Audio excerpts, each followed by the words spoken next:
101 RRI Cirebon, kanal informasi dan inspirasi. Selamat sore pendengar, kali ini bersama saya Rina Agustini akan menemani Anda di Mozaik Indonesia edisi Senin 26 Mei 2025. Ya, untuk sore hari ini temanya inspirasi usaha dari owner Kameha Shop. Sudah hadir di studio yaitu Ibu Sri Nurul Hidayah. Selamat sore Ibu. Waduh, ini mana nih? Ya, kok tidak terdengar? Coba sekali lagi. Sore Mbak Rina.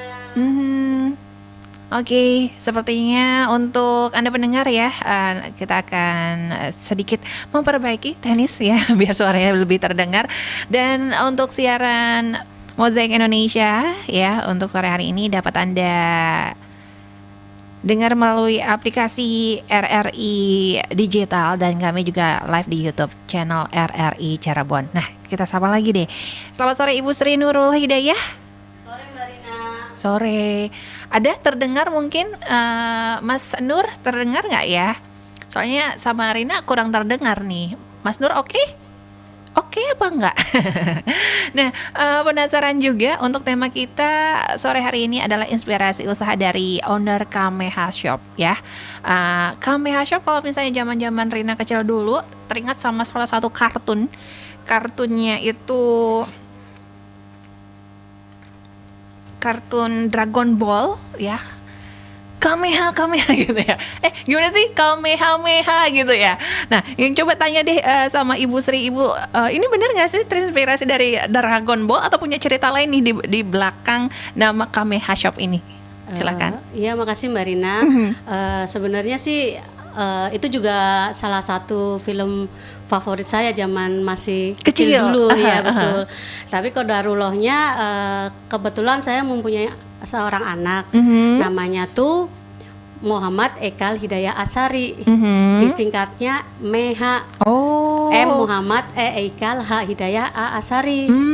Ternyata Meha. Terus karena dia anak pertama jadi kakak. Jadi Kameha, kakak Meha gitu. Oh, kakak Meha. Iya. Oke. Tapi unik juga ya namanya ya. Jadi nggak biasa.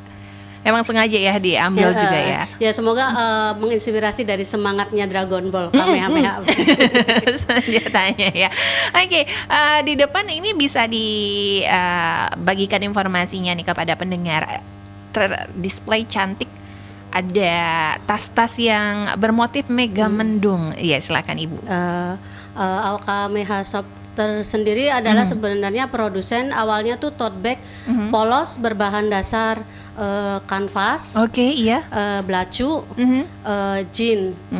Nah, dari situ awalnya kita mengerjakan dari proyek perusahaan-perusahaan, Mbak. Jadi ketika ada event mereka minta ke kita buat support event tersebut. Biasanya tuh ready stock kita polosan. Tapi secara berjalannya waktu, kemudian tahun berapa 2020 ya, adanya pandemi gitu kan. Itu mah event-event ditutup kan, kita nggak boleh ada pertemuan, nggak ada event. Akhirnya kita mikir apa nih yang kira-kira ya gitu kan. Akhirnya tercetuslah yang bisa dijual secara eceran, yaitu karena kita orang Cirebon, jadi saya memanfaatkan batik mega mendung yang gini, betul. Divariasikan gitu. Walaupun tetap aja sih kita tetap menerima orderan-orderan custom seperti ini. Gitu, Oke. Tapi ini Ibu Sri, apakah memang pertama kali usaha emang punya niatan untuk bisa produksi tote bag atau kayak gimana? Apa ini merupakan pilihan opsi usaha yang kesekian barangkali? Awal usaha sih sebenarnya dari hobi, Mbak. Jadi dulu kan memang basicnya saya senang gambar gitu kan. Dulu mungkin Mbak flanel mungkin kenal ya. Nah ini kan flanel gampang tuh pengerjaannya, kita pakai tangan dimanapun kan bisa. Jadi waktu anak saya masih TK sambil nunggu anak-anak gitu kita bikin itu, terus ibu-ibu yang lain pada order gitu kan. Alhamdulillah tuh sempat booming, jadi satu kampung lah istilahnya di daerah saya pada bantuin. Sempat orderan dari Samsung, buat souvenir lah dulu mah memang. Tapi lama-kelamaan kan memang agak jenuh ya, trennya turun. Terus akhirnya apa nih kira-kira yang memang bisa jadiin peluang yang lain gitu kan. Waktu itu zamannya tahun 2000 berapa ya, 17 atau tahun berapa lah, pemerintah mencanangkan go green, diet plastik. Nah itu tuh saya sama suami, kebetulan kami couple-partner ya, jadi di rumah berdua pengangguran gitu. Jadi iniin tas dari bahan spunbon awalnya, tapi dari jahit ya Mbak, yang kita jahit produk. Saya nggak punya mesin jahit, nggak punya pengalaman jahit, nggak punya keterampilan apa, modal nekat aja. Itu modal nekat aja dan modal kepepet ya, kepepet ekonomi gitu kan. Akhirnya ya udah modal nekat aja, kita beli bahannya, trial sampai habis bahan berapa puluh meter gitu kan. Terus modal nekat aja, dapat orderan pertama kali dari Krok, tapi yang asli tuh Mbak. Wow, dari luar ya berarti? Oh nggak, tapi dari pihak ketiga. Oh, pihak ketiganya, oke, vendor ya? Ke vendor gitu kan. Kita udah ngerjain, udah semuanya, udah beres. Alhamdulillah bermasalah di pembayaran. Jadi ke kitanya nggak sampai. Gitu. Tapi itu mah bukan masalah bagi kami ya, itu buat belajar proses gitu kan. Ya. Proses ya. Ya itu mungkin sebagai jalan pembuka kami di tote bag gitu. Oke. Nah tadi kan diceritain kalau ini berawal dari modal nekat, nggak punya pengetahuan, nggak bisa jahit gitu. Tapi kenapa yakin untuk bisa menjalaninya, Ibu Sri? Lebih kalau seneng ya awalnya tuh, misalnya kalau kita memulai sesuatu apapun, mulailah dari apa yang kita suka. Nah, insya Allah walaupun misalnya belum ada pembelinya, insya Allah kita tetap akan berusaha ya mencintai apa hasil kita gitu loh Mbak. Oke, tadi ternyata diawali juga dengan tas spunbon sampai akhirnya beralih juga ke tote bag gitu ya, dan belacu. Juga belacu dan lainnya gitu ya.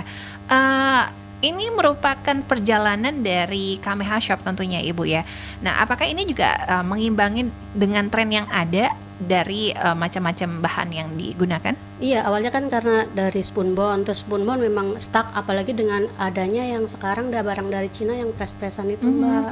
Otomatis kan mereka dengan biaya dan harga yang relatif jauh banget lebih murah dibandingkan kami yang memang kan jahit.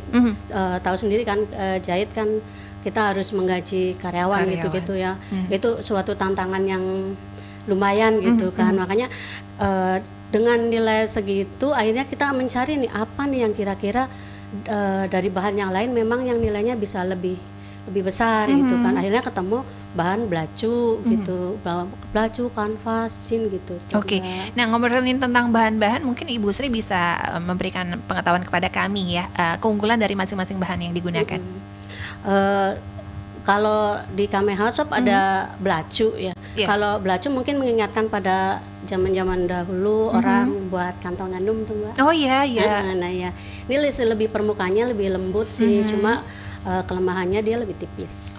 Dia organik ya Mbak. Jadi orang pada kadang-kadang lebih suka begitu.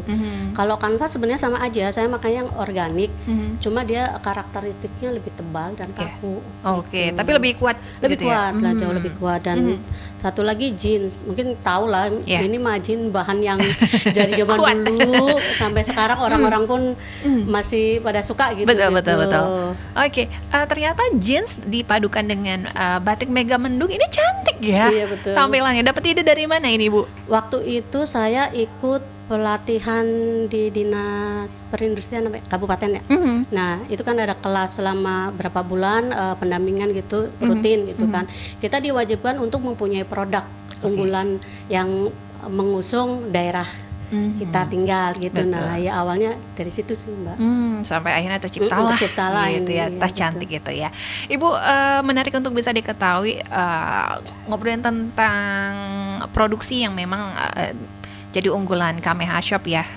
Bagaimana Ibu bisa mendapatkan orderan, apalagi tadi disebutkan mereknya juga merek besar walaupun melalui pihak ketiga ya Ibu ya. Awalnya kayak gimana tuh Bu?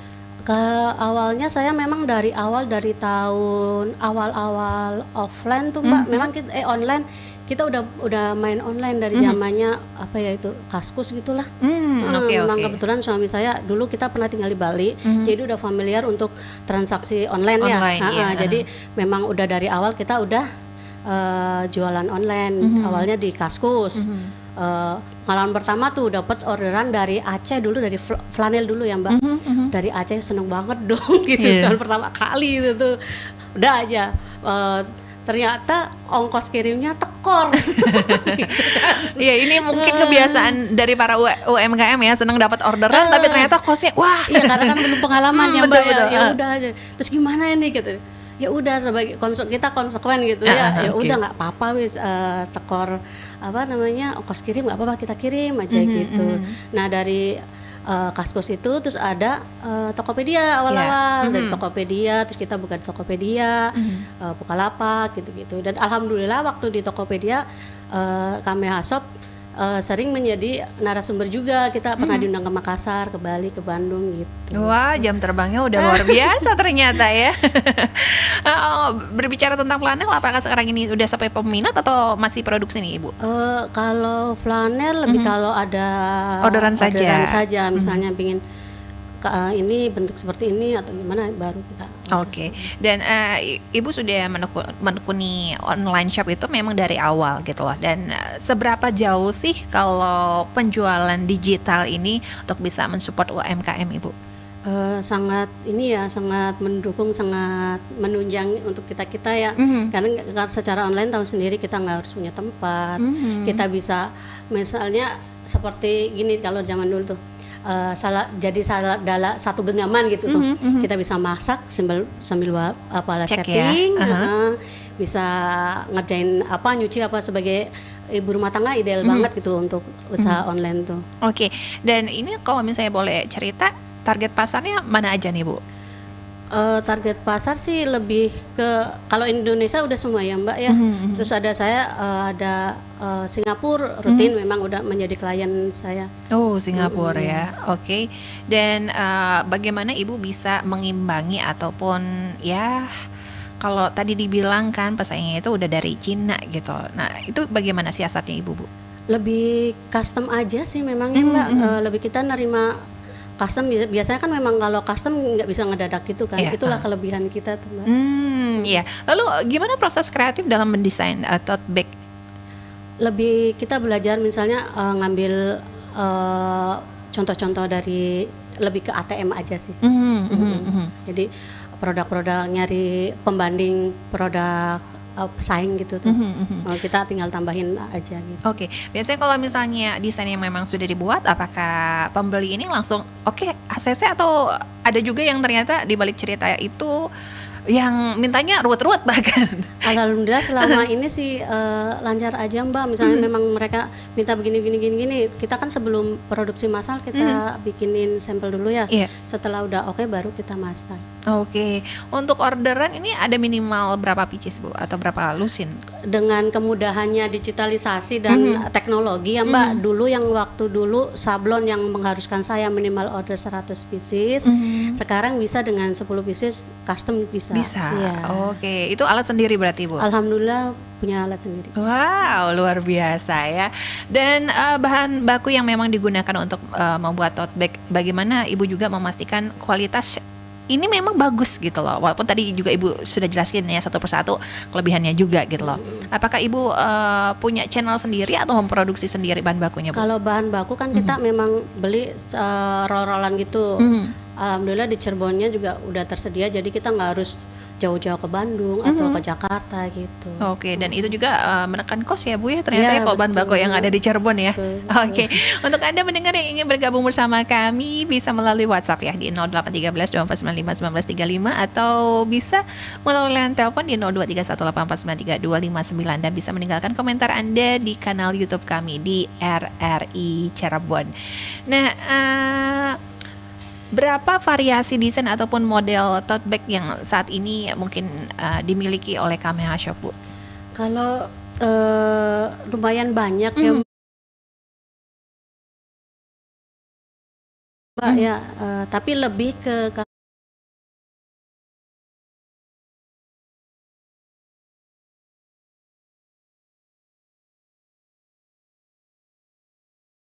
kalau kayak tote bag lebih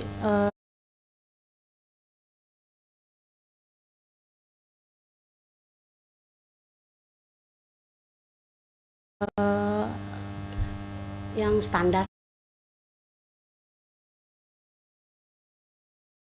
30 40 kayak gitu. Oh itu.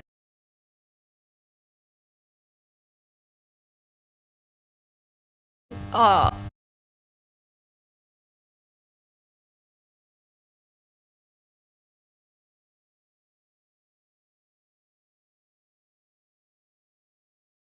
kalau itu sablon atau gimana, Ini Bu? sablon. Oh, di Sablon sablon. manual. Oh, manual. Kalau Oke. yang kayak gini nih printing. Oke. Ih, lucu juga ya. Ini kayaknya dominasi warna biru. Apakah memang ciri khas dari Kameha Shop atau kayak gimana juga nih? sih. Kalau yang ini memang dia customer saya dari Singapura. Mhm. Jadi biasanya kalau customer dari Singapura itu dia kirim desain, kita Oke. tinggal print aja. Mhm. Dan perbedaannya dari produk yang memang ini di print ya secara digital dengan yang biasa apa nih, Bu? Lebih full color Iya, iya. dan ininya lebih meresap. Dalamnya berbahan apa itu, Bu? Dalamnya kita ada lapis busa tricot sama katun. Oh, jadi empuk gitu Iya, ya. jadi juga tetap kelihatan rapi karena ada lapisan katunnya. Kalau yang hitam itu apa tuh, Bu? Ini. Yang Ini. Ini pot juga sih sama aja kayak ini, cuma ini kan saya bekerja sama dengan pengrajin batik, teman-teman UKM juga. Jadi saya beli kainnya, terus kita sisa-sisa dari yang besar, misalnya produk-produk yang besar kayak gitu, kan masih ada sisa berapa senti saya ambil dan variasi jadi. Oke. Jadi cantik juga ya. Ciri khas Cirebon juga kena gitu ya. Betul. Ini banyak peminatnya nggak, Bu? Kalau ini kebetulan sih saya titipin ada di Mall UKM, ya, penjualannya lumayan. Oke. Bisa tahu kisaran harga mungkin, Bu, bisa Harganya kasih tahu? terjangkau kok. Ada yang kalau motif yang kecil tuh dari mulai 10.000 sampai yang agak gede 150-an. Oke, semuanya itu memang jenis tas. Jenis tas, tas pouch gitu-gitu. Iya, lucu-lucu ya.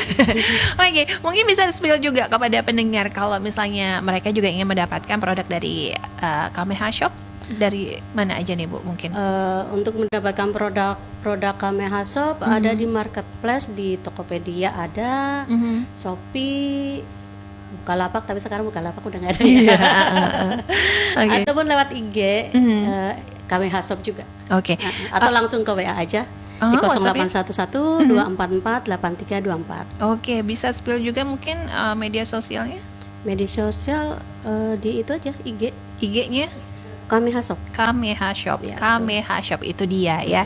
Nanti kalau misalnya Anda penasaran dengan produk-produknya, bisa di spill ke Kameha Shop ya, pendengar ya. Dan bagaimana Ibu menentukan strategi harga yang memang diterapkan untuk bisa bersaing juga dengan produk-produk yang sejenis seperti itu, Bu? Untuk strategi harga sih lebih apa ya? Mhm. Sesuai dengan kebutuhan konsumen aja, karena kan lebih kita made by order ya. Kebanyakan kalau yang kayak gini memang kita yang nentuin, tapi kalau yang kayak made by order itu sesuai dengan misalnya dia ukurannya berapa, sablon berapa warna, atau printing atau gimana, dan jumlah sangat berpengaruh terhadap harganya. Oke.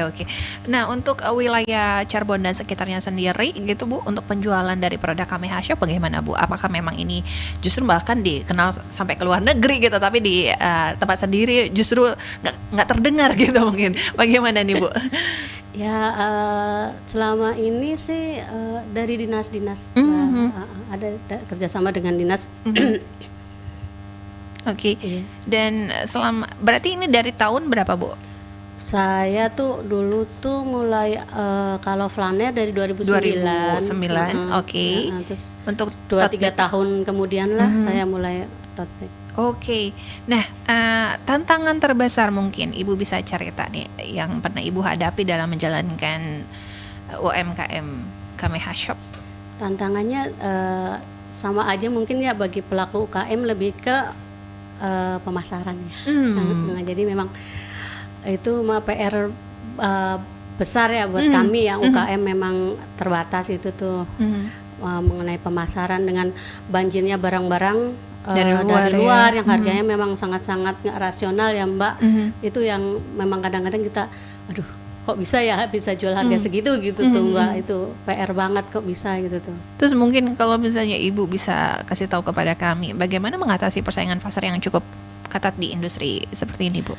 lebih saya menjaga konsumen-konsumen loyal. Jadi konsumen-konsumen lama kita treatment aja sih, Mbak. Ini nih ya triknya ya. Jadi mungkin kalau misalnya untuk konsumen yang sudah pernah beli sama ibu dan ibu melakukan treatment khusus gitu ya, atau penawaran-penawaran yang ternyata lebih menggiurkan lagi dengan diskon atau yang lainnya? Biasanya setiap hari Jumat ada diskon 10% untuk pemasaran dan pembayar di hari Jumat. Misalnya terus tiap pembelanjaan tertentu kita akan berikan semacam tambahan hadiah gitu. Oke. Bu, boleh tahu nggak sih kira-kira dari setahun ini ada produk yang ternyata memang nih laku banget dijual di momen-momen apa sih sebenarnya, Bu? Apa ya, momen-momen mungkin lebih ke kayak event penerimaan murid baru mungkin ya, penerimaan baru buat sekolah-sekolah biasanya pengadaan gitu tuh. Itu. Oke. Dan pernah nggak terlibat dengan aktivis yang ternyata pecinta lingkungan seperti itu, Bu? Dulu ya. Bisa diceritakan, Bu? Dulu kayak ya itu apa namanya? Go green gitu sih, Mbak. Itu ordernya berapa banyak pada saat itu? Lupa. Momennya? Lupa saya juga. Berat. Kan dengan sekarang gampangnya online gitu juga semakin banyak peluang-peluang yang terbuka ya. Itu. Oke. Nah, untuk Anda pendengar yang sore hari ini baru saja bergabung bersama kami di Mozaik Indonesia, ya, tema kita tentang inspirasi usaha dari owner Kameha Shop ya. Dan nanti kita akan membahas lebih lanjut tentang produk dari Kameha Shop. Pastikan Anda tetap bersama kami.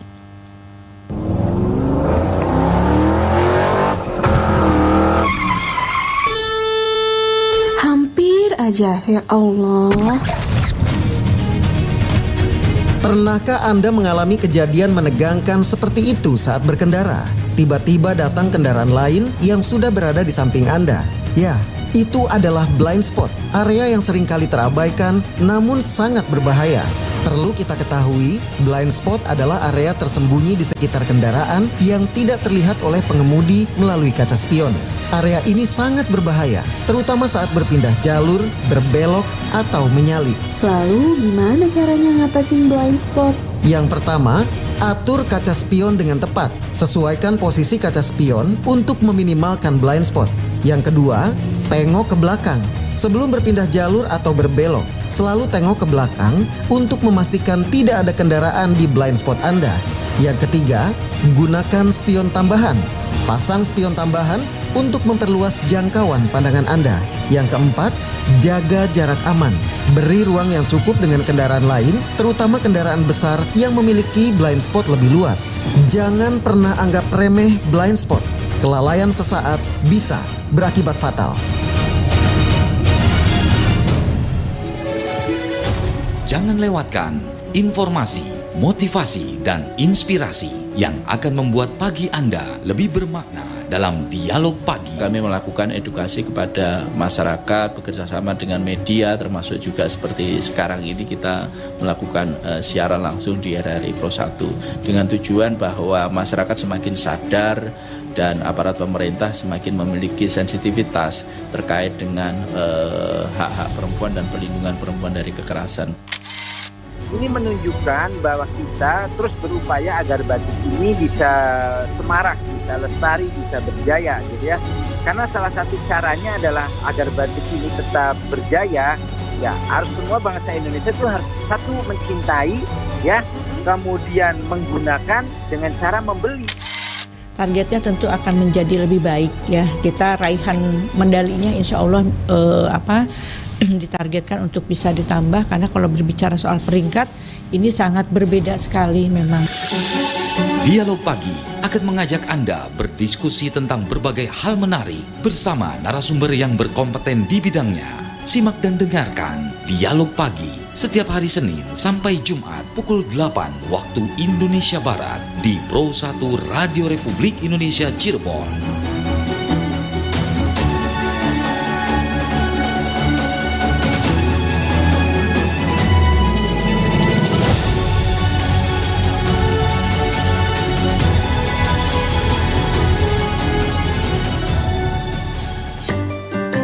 Anda mungkin pernah menyimpan buah yang masih mentah ke dalam tumpukan beras. Katanya sih biar cepat matang. Bener gak sih?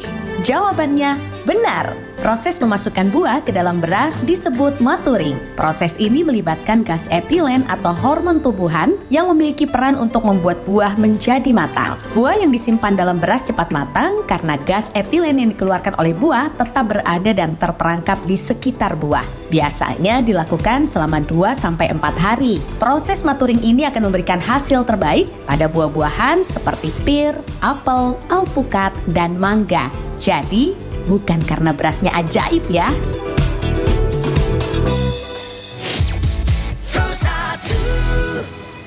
Pro 1 RRI Cirebon, kanal informasi dan inspirasi. Masih di Mozaik Indonesia, edisi UMKM ya, dengan tema inspirasi usaha dari owner Kameha Shop.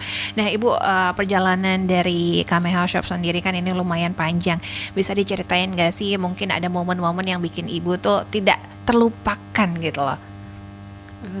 Apa ya? Entah itu yang manis ataupun yang sempat mengecewakan juga, mungkin bisa di-spill. Ya itu yang tak terlupakan, yaitu pengalaman ketika kita dapat orderan dari awal kita mau mencoba bikin tote bag tuh.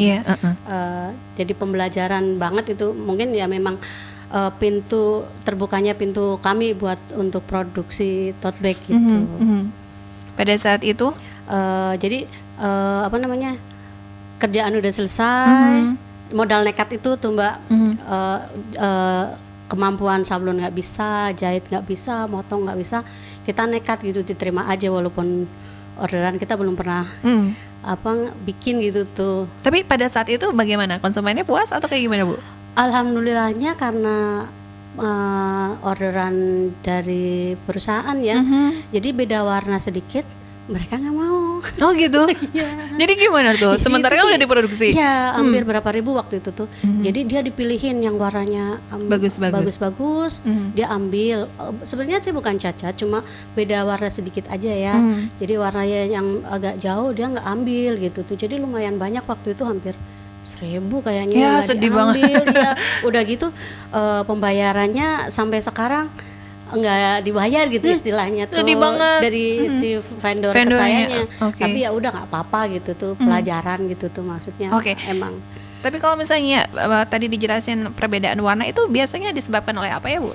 Oplos dalam oplos cat tuh Mbak. Karena kan dulu nggak ada tuh yang sistem kayak printing kayak apa sekarang tuh DTF gitu. Dulu kan pakainya manual Mbak, jadi ngoplos manual gitu-gitu tuh. Sedangkan mereka kan perfect ya kalau perusahaan, apalagi orang perusahaan besar gitu tuh pasti nggak mau kalau agak beda sedikit aja, mereka nggak mau gitu tuh. Oke, dengan warna yang berbeda itu lalu diapain Bu? Tapi mungkin masih rezeki saya ya. Iya. Akhirnya setelah beberapa waktu dia beli diambil lagi, cuma dengan harga yang memang berbeda. Lebih rendah ya. Oke. Gitu. Dan ternyata untuk usaha tote bag ini menjanjikan sekali ya. Sekali order juga ribuan seperti betul. Itu Bu. Oke. Dan ini yang meyakinkan Ibu untuk bisa ya udah deh di jalur ini. Ya alhamdulillah di jalur ini, di tote bag, karena pengerjaannya gampang ya Mbak. Bahan baku di Cirebon memakan waktu berapa lama ini Bu? Kalau 1.000 aja di tim saya 1.000 nggak nyampe 1 minggu lah, 3 hari selesai. Oh cepet ya. Itu tim Ibu ada tim apa aja Bu? Boleh tahu kita? Ada yang jahit, terutama ya jahit, sablon, finishing, desain. Oh, cukup ini ya. Minimalis. Tapi orderannya maksi gitu ya. Oke. Dan itu tim ikut dari awal sama Ibu atau kayak gimana Bu? Iya, ada yang memang udah lama dari saya, mulai dari flanel tuh dari yang dia memang sama sekali nggak bisa sama sekali jahit. Sekarang jadi andalan, sayanya kalah. Wah, Ibu berarti sekarang udah bisa jahit juga? Alhamdulillah udah. Bisa desain juga? Desain tetap suami saya. Diserahkan pada Sang Ali ya. Belum bisa. Oke. Nah, Ibu pernah dengar wacana program gratis ongkir di e-commerce yang ternyata dibatasi Ibu? Katanya sih cuma 3 kali. Belum. Tapi kalau misalnya ternyata hal ini terjadi bagaimana Bu? Ya, respon? nggak masalah. Nggak masalah karena memang yang belanja mau belanja aja. Belanja aja ya. Tapi kalau misalnya ada secara langsung order dengan mereka yang memang order via online atau melalui e-commerce yang Ibu punya, perbandingan berapa banyak, Bu? Lebih banyak sekarang, memang jauh banget Mbak dengan hadirnya mungkin efek dari kemarin corona ya, semua orang udah jualan online ya.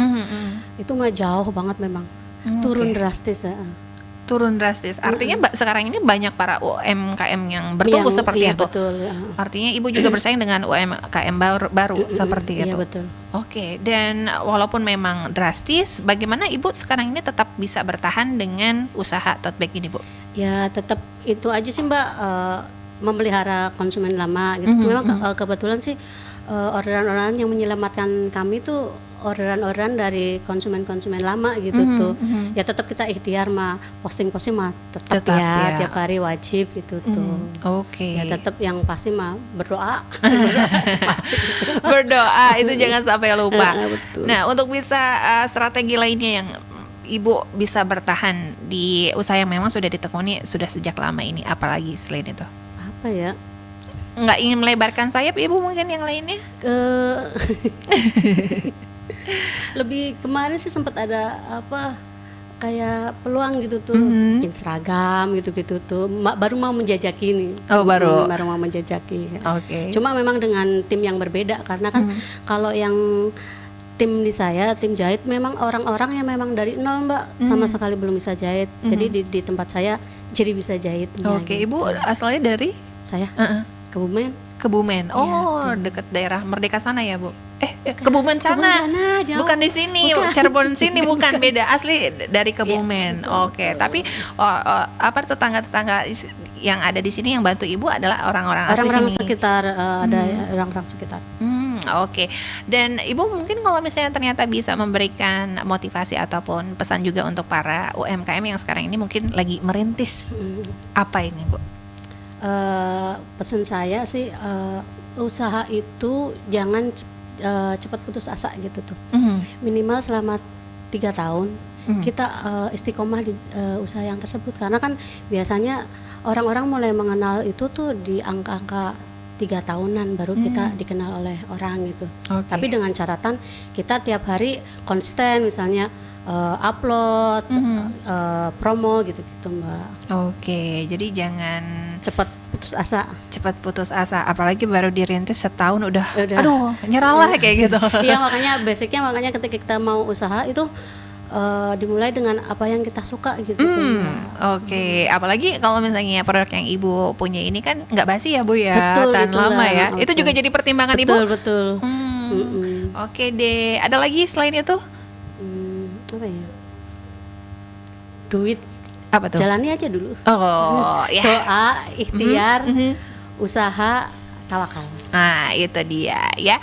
Oke, untuk Anda yang memang pendengar ingin merintis juga usaha, dipraktekin baik-baik tadi pesan yang memang sudah disampaikan sama Ibu Sri Nurul Hidayah ya. Dan Ibu boleh spill lagi medsosnya dan juga e-commerce yang ternyata juga mungkin pendengar juga pengen lihat-lihat nih produk yang memang dihasilkan dari Kameha Shop. Mangga Ibu. Untuk produk-produk Kameha sudah ada di marketplace seperti Tokopedia dan Shopee. Di IG ada Kameha Shop atau di WA di nomor 0811 244 8324. Oke, terima kasih Ibu Sri Nurul Hidayah sudah datang ke studio. Kita udah ngobrol-ngobrol, mudah-mudahan usahanya ini makin berkembang ya.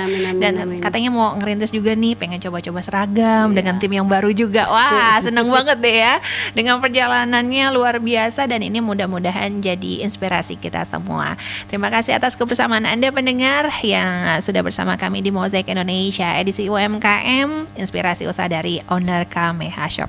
Rina pamit beserta Ibu Sri Nurul Hidayah. Selamat sore dan sampai jumpa. Baru saja kami hadirkan Mozaik Indonesia. Terima kasih untuk kebersamaan Anda. Sampai jumpa.